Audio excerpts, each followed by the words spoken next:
नए हो क्या? ये लाल बटन दबाना जरा। माय गॉड गॉड, क्या बात करने वाले हैं हम आज।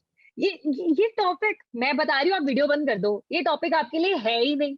मैं बता रही हूँ ना, नहीं देख पाओगे, पाप लगेगा, पाप। I am telling you. इस म्यूजिक के बाद मैं आपको बताने वाली हूँ कि आखिरकार इस टॉपिक पे बात क्या होने वाली है और कौन है मेरे साथ।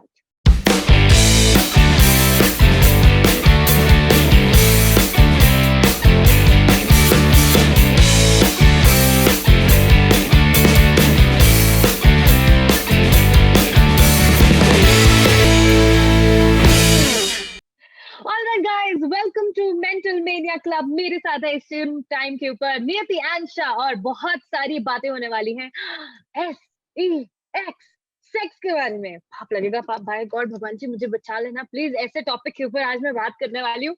बट क्योंकि आपको पता है कि हम मेंटल हेल्थ अवेयरनेस के बारे में बात कर रहे हैं और हम थोड़े से मेंटल है, थोड़े से क्रेजी हैं, तो इस टाइम के ऊपर नियति है मेरे साथ। वेलकम नियति, thank you for coming in. Thank you so much, Samiksha. And this is such a great welcome. I mean, मजा आ गया सुन के. What an opening. I loved it. All right, so let me give introduction. पहले तो नियति ma'am के बारे में कि of course she is a trained sex educator और ये एक global goodwill ambassador है for human rights, जो कि of course sexual harassment, gender equality, इन सब चीजों के बारे में बात करते हैं। मैम, सबसे पहले तो मुझे ये बताओ कि आपको डर वर नहीं लगता? आप इंडिया में रहते हो। जब शुरू किया था तब नहीं समझ में आया था कि मैं किस चीज में कहाँ जा रही हूँ. लेकिन धीरे धीरे समझ में आया कि ओके, मैंने शुरू किया था अपने बच्चों के लिए और फिर उन पेरेंट्स के लिए जिनके बच्चे हैं. लेकिन कैसे ये वर्ड स्प्रेड होता गया और कैसे कैसे लोग कनेक्ट होते गए. तो तब थोड़ा सा कभी कभी लगा कि कहाँ पहुंच गए. बट आई थिंक वो जो गोल है वो सेट है, तो उसी को लेके हम चल रहे हैं. कभी डर लगता है, कभी नहीं लगता है. एब्सोल्युटली। सो हमारा आज का टॉपिक है हमारी सेक्सुअल फैंटेसीज। क्या हम उन चीजों को समझते हैं या फिर हम नहीं समझते, या फिर एज यूजुअल सारी जनरेशन की तरह हम लोग भी अपनी सेक्सुअल फैंटेसीज को दबा के रखते हैं। तो सबसे पहला क्वेश्चन मेरा मैम आपके लिए ये है, जिसके बारे में आजकल बहुत ज्यादा बात हो रही है, वो है ऑर्गेज्म। हिंदी में जिसको हमने आजकल पढ़ा है चरम सुख की प्राप्ति। Is it a myth? क्या लोग, मतलब कितना जरूरी है ऑर्गेज्म होना, या फिर क्या ये एक्चुअली में मिथ है, लोगों को होता है नहीं होता? तो मिथ तो डेफिनेटली नहीं है. And thanks to the Hindi movies के हमें हिंदी वर्ड्स भी पता चले हैं अब इसके बारे में. ऑर्गेज्म ये डेफिनेटली एक मिथ नहीं है, ये होता है और मोस्टली सब लोगों को होता है. कोई कोई लोग ऐसे होते हैं जो असेक्सुअल हम बोलते हैं, जिनको सेक्सुअल फीलिंग्स ही नहीं होती है, वो नेचुरल होता है, उनको नहीं होता. लेकिन बाकी सारों को होता है, हो सकता है. वो नेचुरल एक पोटेंशियल है हम में. अब ये एक दुख की बात है कि जो मेन है उनका ये जो ऑर्गेज्म है वो फिजिकली देख देख पाते हैं हम. जब वो सीमेन इजैकुलेट करते हैं, जब वो सीमेन बाहर आ जाता है, तो पता चलता है कि राइट। उनको ऑर्गेज्म हो चुका है. लेकिन हम्म। विमेन के लिए ये एक प्रॉब्लम हो जाती है क्योंकि कोई ऐसा फिजिकल एविडेंस नहीं है, कोई सबूत नहीं है कि इसको ऑर्गेज्म हुआ है या नहीं. और विमेन के ऑर्गेज्म के बारे में बहुत कम बातें होती है. ये ज्यादातर मेल सेंट्रिक है, यानी पुरुषों के लिए पुरुषों का काम वैसे देखा जाता है हमारे कल्चर में. उनके लिए कभी ना मत बोलना, उनको जो चाहिए वो ही देना, तो बहुत पेट्रियार्की है, बहुत ही मेल सेंट्रिक है. इसी वजह से काफी सारी विमेन को पता भी नहीं है कि ऐसा भी कुछ है. तो मिथ मैं समझ सकती हूँ कि क्यों हमें मिथ लगता है, लेकिन वो मिथ नहीं है. हर एक जो भी सेक्सुअली एक्टिव हैं उनके लिए हम्म। ऑर्गेज्म बिल्कुल पॉसिबल है. एंड मैम, मैंने एक स्टडी पढ़ी थी, किसी कॉन्डम वेबसाइट के ऊपर थी। I will not name the website, पर वहां पे लिखा हुआ था कि अप्रोक्सीमेटली 70 to 80% लेडीज होती हैं जिनको अभी तक ऑर्गेज्म फील ही नहीं हुआ है। Is it true? It is true, it is true. हम काफी सारी वर्कशॉप्स जो करते हैं, जब बच्चों को भी पढ़ाते हैं, तो पेरेंट्स भी आके हमें उनकी बातें करने लगते हैं कि मुझे भी ये प्रॉब्लम है, मुझे भी ये प्रॉब्लम है. जब हम टीनेजर्स की वर्कशॉप करते हैं तब जाके एक बार पता चला कि अगर पेरेंट्स ही, यानी जो अडल्ट हैं, उनको ही नहीं पता कि सेक्सुअल ये जो रिलेशनशिप होती है उसमें क्या होता है. ये सिर्फ 3 मिनट का एक्ट थोड़ी ना है, उसमें काफी कुछ होता है जो हमें पता होना चाहिए. जैसे कि आपका ये टॉपिक आज का, फैंटेसीज लोगों को दूर दूर तक पता नहीं होती है कि ऐसा भी होता है और ये नेचुरल होता है। तो यही लेके जब हम बातें करते हैं मदर्स से, तब पता चलता है कि उनको तो पता भी नहीं है कि ऐसा भी कुछ होता है। तो it is very very true, there are more than 70% of women जिनको पता भी नहीं है कि ये ऑर्गेज्म होता क्या है, और अगर सुना भी है तो कैसे पता चलेगा कि मुझे वो ऑर्गेज्म हुआ है। तो ये बहुत सारा, ये एक एरिया है जहाँ पे बात नहीं होती है।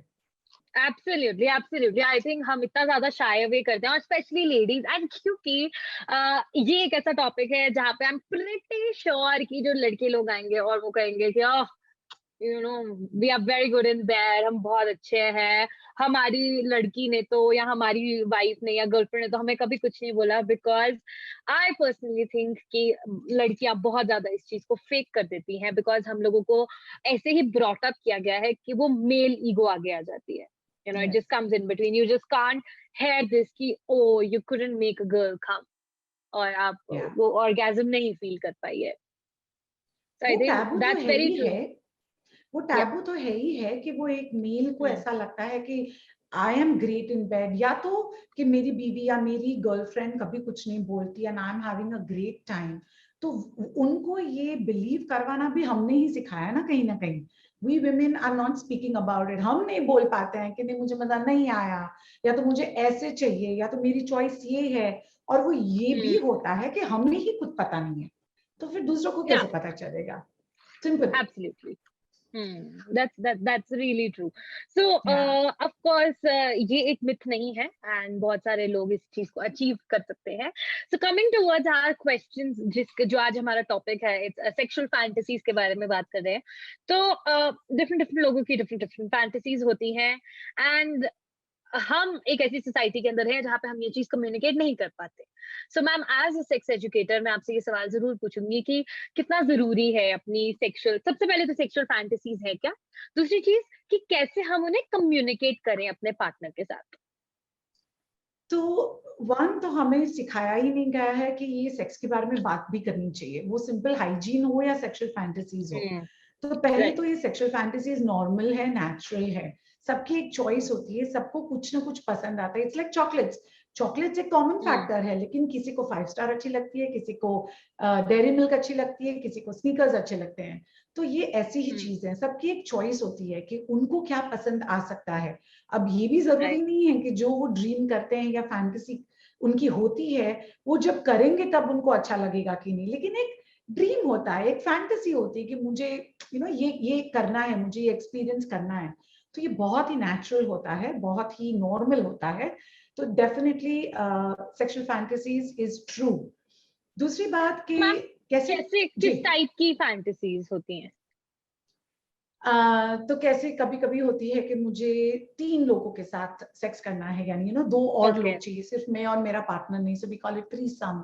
कभी ग्रुप सेक्स होता है, कभी कोई मुझे मारे तो मुझे एक अराउजल होती है, या तो मुझे सेक्सुअल फीलिंग आती है, या तो मैं किसी को मारूं तो मुझे सेक्सुअल फीलिंग आती है, कोई मुझे गाली गलौज करके बात करे तो मुझे अराउज होता है।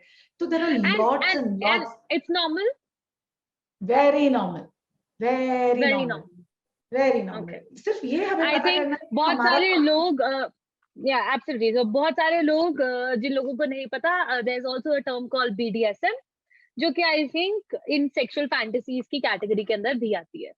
जी, so that is where I was coming from. अलग अलग टॉयज यूज करना, या तो बंधे रहना, या तो किसी को बांधना, या तो बहुत कुछ होता है। डार्क साइड्स भी बहुत होती है, लाइट साइड्स भी बहुत होती है, लेकिन सब एक नेचुरल चीज है ये।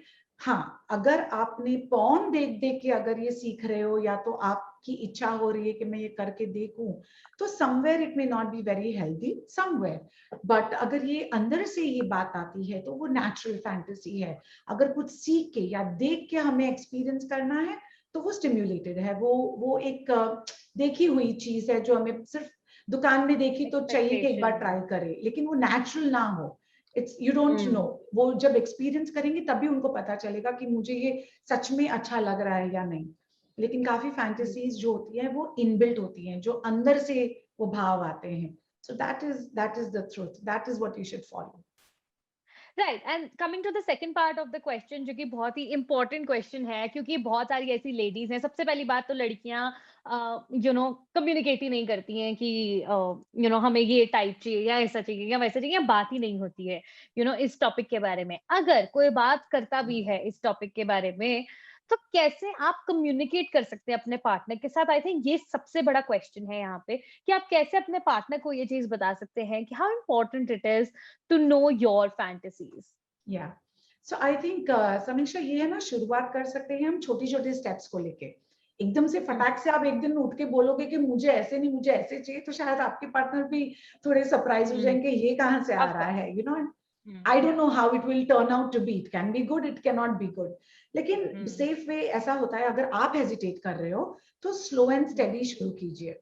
पहले सिर्फ ये बताए कि व्हाट आर यू एंजॉयिंग, या तो कॉम्प्लीमेंट करे अपने पार्टनर को, या तो फिर धीरे धीरे पूछे कि क्या आपको अच्छा लग रहा है, are you happy to what I am doing to you, do you want me to do something to you, क्या मैं कुछ कर सकती हूँ या कर सकता हूँ जिससे तुम्हें खुशी हो या तुम्हें कुछ चाहिए। वहां से धीरे धीरे यू कैन स्टार्ट टॉकिंग के कभी ये ट्राई करते हैं, कभी वो ट्राई करते हैं, फिर एक दिन आप बोल सकते हो कि चल ये भी ट्राई करते हैं, एंड देन ग्रेजुअली आप बात करो। अगर आपको हेजिटेशन लग रही है तो, अगर ये कोई भी Okay. रिलेशनशिप में कभी बात हुई ही ना हो तो ऐसे कर सकते हैं। But if you already spoken, there is some exchange of communication happening, you can आराम से बिंदास टॉक अबाउट इट के एक और चीज है जो मुझे ट्राई करनी है, बताऊं क्या, and then you can take the conversation ahead. Yeah. Keep it soft, keep it light, but keep it natural. अगर आप डरोगे तो वो डर पास ऑन होता है, दिखेगा. आपके पार्टनर को समझ में आता है कि कुछ तो गड़बड़ है, तो just be okay about it. ज्यादातर ज्यादा वो पार्टनर मना कर देंगे। लेकिन अगर कोई आपको लेबल करता है कि ऐसे कैसे सोच सकती हो तुम, ऐसे कैसे बोल दिया तुमने, तुम ऐसा सोचती हो, तुम इतनी गंदी हो, तो रिलैक्स होके बोलना, मैंने तो सिर्फ पूछा था, कहाँ मैंने कर लिया है, नहीं पसंद तो ठीक है, नो प्रॉब्लम। सो हम अगर कूलली लेंगे तो हमारे पार्टनर को भी थोड़ा कहीं ना कहीं समझ में आएगा कि she was just talking about it or he was just talking about it. Yeah, absolutely. So, ma'am, बीच में you had a word and you said that it is perfectly normal to use sex toys and all of these things. तो कितना normal है? I mean हम sex के बारे में बात करें, यही बहुत बड़ी चीज है यहाँ पे, and me pointing out a question on sex toys, high तौबा होने वाली है यहाँ पे, तो मैं बता रही हूँ. नहीं, see, ये सेक्स टॉयज है ना, अभी ये फैंसी वर्ड हो गया है। जो पहले के जमाने के लोग थे वो घर की चीजें यूज करते थे, ऐसा नहीं था कि ये सेक्स Is टॉयज एक नई it? चीज है। Ah! सबने सब किया Oh. है। हम बात करें वेजिटेबल्स की या तो हम घर की चीजों की बात करें, सब यूज हुआ है। तो वो अंदर से ऑलरेडी आप क्रिएटिव हो, तो ये सारा Yeah. सिर्फ फैंसी होता जा रहा है और कुछ भी नहीं है। तो जरूरी नहीं है कि आप सेक्स टॉयज, महंगे महंगे सेक्स टॉयज खरीद के ही आपको प्लेजर मिलेगा, ऐसा कुछ नहीं है। What is most important is कि आप और आपके पार्टनर को इक्वली इंटरेस्ट है और आप क्रिएटिवली उसको अलग अलग तरीके से एक्सपीरियंस करने की चाह है, you want to do that. तो वो थोड़ा स्पाइस डालते हुए एवरी टाइम कुछ नया कुछ नया कुछ नया, तो वो डेफिनेटली हो सकता है। हर टाइम वो चॉकलेट ही स्प्रेड हो या हर टाइम वो आइस ही हो, ऐसा जरूरी नहीं है। कभी आप आइसक्रीम भी डाल सकते हो, कभी आप दही भी लगा सकते हो। So just go wild with your choices and see how much fun you Imagination can and your have. dreams and yes, yes. okay, what things your partner like. Of course, that is really सिर्फ true. एक चीज Hmm. का आपको ध्यान रखना है कि आपको कहीं लगे ना, इंजरी ना हाँ, हो। ऐसी कोई भी चीज आप यूज ना करें हाँ, जिससे आपको या आपके पार्टनर को इंजरी हो। That is the most yeah, important thing. और हाइजीन, कि आपको yes. इन्फेक्शंस भी ना हो। अगर आप बाहर की कोई चीज अपने शरीर के Hmm. अंदर डाल रहे हो तो वो थोड़ा आपको ध्यान रखना पड़ेगा कि हाइजीन एंड सेफ्टी, ये। Yeah, I think that is really बहुत ज्यादा ये चीज इंपॉर्टेंट है। एंड प्लस मैम, जब हम बात कर रहे थे सेक्सुअल फैंटेसीज के बारे में, तो ऑफ कोर्स आपने मुझे बोला था कि अगर आप पॉर्न देखकर ये चीज कर रहे हैं तो डेफिनेटली ये चीज मत ट्राई करें। तो अकॉर्डिंग टू सम स्टडीज, जब पैंडेमिक शुरू हुआ था तो पैंडेमिक के अंदर जो पॉर्न व्यूअर्स थी वो काफी ज्यादा हाई लेवल के ऊपर चली गई थी एंड लोगों ने उसको बहुत ज़्यादा जो उसके व्यूज़ थे वो बढ़ गए थे। और कभी-कभी क्या होता है कि जो क्रिएटर्स हैं या जो बच्चे हैं जितने भी, वो एक इमेज बना लेते हैं अपने दिमाग के अंदर कि अच्छा पोर्न में तो यही दिखाते हैं एंड पोर्न में तो ऐसे ही दिखाया जाता है, so this is how sex is, this is how sex is Yes. Kind of. If I talk about myself personally, तो even when I watched it, तो मेरे दिमाग में भी वो एक इमेज सी क्रिएट हो गई थी कि ऐसे ही होता होगा। This is how it is suppose to be because again you never talk about sex in your families, Yes. You never talk Hmm. About sex anywhere, और स्कूल में तो सेक्स एजुकेशन नाम की सेक्स एजुकेशन है, तो of course. Right. या सो I think pornography एक ऐसी चीज है जो एक इंडस्ट्री है। जैसे कैसे हिंदी मूवीज हैं, बॉलीवुड मूवीज है, हमें पता होती है कि फैमिली मूवी है या तो ये बैनर के अंदर एक्सपेंसिव सेटअप करके पूरा जॉइंट फैमिली की कोई स्टोरी है, तो हमारे कल्चर में तो डेफिनेटली चलेगी। या तो कोई एकदम ही राउडी मूवी है जो हमारे रूरल कैसे बोले जनता को, पब्लिक को बहुत ही पसंद आती है, जैसे कि सलमान खान की मूवीज है। he has one community who loves the movies he makes, तो हमें पता है कि वो हिट हो ही जाएगी। तो वो साइकोलॉजी यूज होती है, लोगों को पता है कि लोग किस चीज के बारे में पीछे, what are they after. So pornography is also like that. सबको पता है कोई सिखा नहीं रहा है, यहीं आके देखेंगे और हम इनको स्टिम्युलेट करते हैं। क्योंकि कोई भी इंसान दूसरे इंसान को सेक्स करते हुए देखते हैं तो ऑब्वियसली उनको अराउजल होती है। तो जब पार्टनर नहीं है, हम अकेले हैं, या तो पार्टनर काम करके थक जाते हैं, हम अकेले हैं, या तो पार्टनर हमें वो फैंटेसीज फुलफिल नहीं करवा रहे हैं, नहीं कर रहे हैं। तो porn is the thing which they go behind कि ओके एटलीस्ट ये एक जगह है जहां से हमें कुछ ना कुछ ऐसा देखने को मिल जाएगा जो Yeah, हमें I एक्साइट agree. करेगा। या I 100% agree to whatever you are saying, लेकिन मैम ये जो हम इमेज क्रिएट कर लेते हैं कि ये ऐसा ही होता है एंड हाँ देन जी। You have some expectations in your mind, how healthy yes. Is it? No, not at all, right, not at all.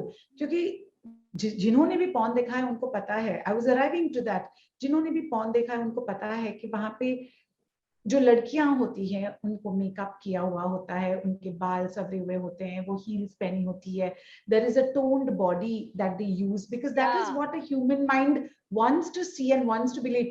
हमें सालों से, सदियों से बोला गया है कि जो पतले हैं वही ब्यूटीफुल हैं, उनको ही सेक्सी बोल सकते हैं।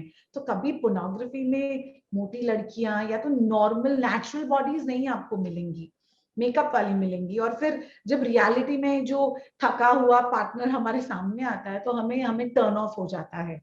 सिमिलरली मेन के लिए, मेन की साइजेस जो होती है, पीनस साइज होती है, वो भी एक एक एड्स भी होती है वहां पे जो एक ही चीज बोले जा रही है, do you want the bigger how to size, grow, use this, do how you to grow, want, या they are constantly grilling it into your mind कि आपकी पीनस लंबी होनी चाहिए, बड़ी होनी चाहिए। अरे बाबा, आपको एक आर्ट होना चाहिए, पीनस लंबी हो ना हो, मोटी हो ना हो, you can still you can still satisfy your partner, you can still make love to your partner। and most interestingly समीक्षा, जो औरतों को हमने एक सर्वे किया था कि how much do you want your partners penis length to be bigger और thicker, 65% of the women said we are happy with our partners। तो अगर या आधे से ज्यादा औरतें एनीवेज हैप्पी हैं आपसे, तो फिर व्हाई दिस? बिकॉज ये सब पोर्नोग्राफी को देख के होता है। वो बड़ा है तो मुझे भी वैसा चाहिए, ब्रेस्ट मेरी छोटी है तो मेरा सेल्फ एस्टीम नीचे चला जाता है। The women in the pornography have beautiful bodies because they have fuller breast, they have narrow waist। तो ये सब unnatural है। वुमेन की बॉडी बहुत ट्रांजिशन, बहुत फेजेस के थ्रू चलती है, होती है। प्रेगनेंसी है, चाइल्ड बर्थ है, हार्मोनल चेंजेस हैं, काफी फेजेस आते हैं। और यहाँ पे अगर उसको ये प्रेशर हो जाए कि मुझे पतला रहना पड़ेगा, मुझे सेक्सी लगना है, मुझे शॉर्ट ड्रेस में फिट होना है, that is unreal. Absolutely, same goes for that is men why. also, right? That pressure absolutely. of lasting long, that yes. pressure of कि इतनी लंबी पीनिस होनी चाहिए तभी satisfy कर सकता हूँ, absolutely. that pressure of looking absolutely nice and all of those things, I think वो it goes both ways, कि दोनों के केस के अंदर बहुत ज्यादा सेकंड, important हो जाती है। the second common most question I get on my, whether it's messages or anything, is I can't stay longer in bed, please help me। अब वहीं पे तो Yeah. कोई बोलता नहीं है ना, आपको लगता है वो पोर्नोग्राफी देख के कि आधा घंटा 1 घंटा तो आराम से ही एक्ट चलना चाहिए, बट नेचुरल Right. फिजियोलॉजी क्या है, आपकी बॉडी कैसे रिएक्ट करती है सेक्स को लेके, वो तो कि कोई बोल ही नहीं रहा है। सो 2-3 मिनट में ऑर्गेजम होना आफ्टर पेनिट्रेशन और when you are stimulated is natural. तो वो 2-3 मिनट को आपको 30-40 मिनट को खींचना है, how is that going to happen? It can happen, है सोल्यूशन सब है, लेकिन ये पोर्नोग्राफी देख के उनको पता नहीं है कि हर एक के बाद एक कट होता है, एक रीटेक होता है। हाँ, उन्होंने शायद 4 दिन लगाए हैं वो आधे घंटे शॉट के लिए, लेकिन हमें तो ऐसे ही absolutely. लगता है कि ये तो आधा घंटा चलना चाहिए।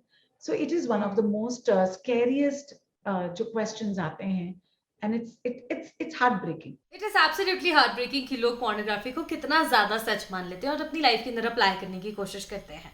बट आपने और मैंने लाइफ के अंदर कभी ना कभी पॉर्न तो देखी ही होगी, तो कमेंट डाउन करके बताओ कि लाइफ के अंदर सबसे पहली बार आपने पॉर्न कब देखी थी, कौन सी क्लास के अंदर थे आप, बताओ बताओ। आई एम प्रीटी श्योर याद तो होगा ही आपको।